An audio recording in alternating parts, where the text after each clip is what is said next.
It is now time to hear from one of our presenting sponsors. Please welcome Kathleen Koch back to the stage, along with Sharon Marcel, North American Chair, Managing Director, and Senior Partner at BCG. She navigated the stairs. Great job. So good morning again, everyone. So Sharon, I understand BCG is a $13 billion global consulting firm, and you work with leaders in business and society on their challenges and opportunities. So what are you hearing right now when you talk to CEOs around the world? What are they telling you? Yeah, well, I have the great privilege of speaking to a lot of CEOs around the world and in North America, and also others in the C-suite. And there's a lot of topics that are top of mind, but in terms of what they can control and what they're really working on, I think two really come to the fore. A lot of preparation around talent and their talent strategy going forward. And then the second, and the previous speaker was talking about this, is AI. I mean, it is a topic in every executive conversation, but maybe I'll start with talent. So if you look at the talent environment today, there are gaps in key skills. So if you think about healthcare, if you think about trade, there's already gaps that we see in terms of the economy. If you project forward and you look at the changes that are happening, everything from demographics to potential reshoring, to potential changes in immigration, and then thinking about some of the industries that may be coming back, like the semiconductor industry, for example, we are going to need to upskill our talent to be better at that. BCG did a piece of research very recently looking at the healthcare industry. One of the findings there was that by 2030, it's not that far away, there's going to be a 1 million job gap in terms of the number of providers that we need and the number we will have. So that's one example. Now, what's responsible for that, out of curiosity? I mean, that's a huge gap. Well, part of that is demographics. Okay. Part of that is immigration. So if you put those two things together in terms of the aging of our workforce and our aging of America, and then you actually layer in some of the immigration data and some assumptions around immigration, which are never perfect, it really creates that gap. So, at BCG, we're working to help our clients upskill. We have this at-scale platform. It's called BCGU, which is both sort of classroom teaching, but also importantly, catch-as-catch-can teaching. So a very large platform of things that we can train on, and including AI. Because one of the changes, as again the previous speaker was talking about, was AI and how that's going to change the work that we're doing. So today, BCG is working with one of the largest consumer goods companies in the world, actually preeminent, super skilled company, upskilling their folks, thousands of them, on AI. We're also working with one of the largest and best tech companies, believe it or not, upskilling them on AI, but really thinking about a specific part of that, which is kind of their risk function and thinking about compliance. So this next decade is going to be enormous in terms of talent and changes in talent and the need to really lean in to upskilling. The second topic, AI. Let me just touch on that for a second. So 2 years ago, ton of conversations at the board level on AI. It was at this level. Oh, sure. It was the thing that everyone was talking about. Everyone was talking about. So interesting, but people no one really got it. Very few in business really got it. Okay, fast forward a year, much better understanding. Now fast forward 2 years, which is where we are now. My observation is that it is much better understood, that most of the C-suite is becoming quite sophisticated with respect to AI and really thinking about how can AI drive competitive advantage in my industry.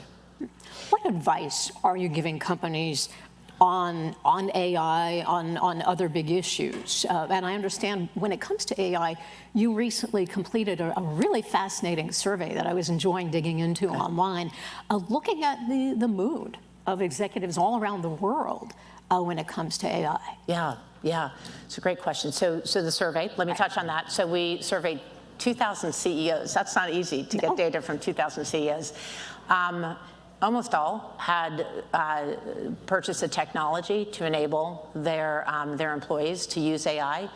but only 30% felt that their employees were truly enabled. So one piece of advice is upskilling, because you can have the technology, you can have the algorithms, but if you don't actually determine where you're going to employ the AI at scale, you will not get a return. We call it the 10-20-70. It's a little catchy. 10% is a technology. It's an important choice. But there's a lot of commonality among the technologies, so choose a technology that works for your business. 20% is the algorithms, okay? So how do you enable your processes, which are going to be distinct to your company?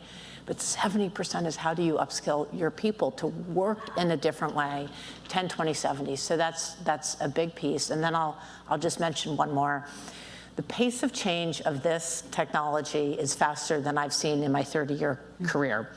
And I'm going to use the word agentic was used. So agentic AI, which honestly many people are talking about, embracing agentic AI. Our studies. You want to explain that to everyone? Sure. I mean, agentic AI is you basically, I'm going to use the word co-pilot, not in a, but you basically have a co-pilot who's working with you to enable you. Think of an assistant, and it could be in any function. It could be in the HR function. It could be in the real estate function. And these agents actually help you do your work more efficiently, and in some cases can enable 2 to 3 times productivity increases. But I want to share with you that while everyone is talking about it, if you analyze investor calls, what you'll find is it's only mentioned 1% of the time. So we analyze every quarter, all the investor calls, we analyze 6,000. 1% of the time, we're picking up on agentic AI. And why is that? Because while it's being talked about and experimented with, it's actually not been translated into real value yet.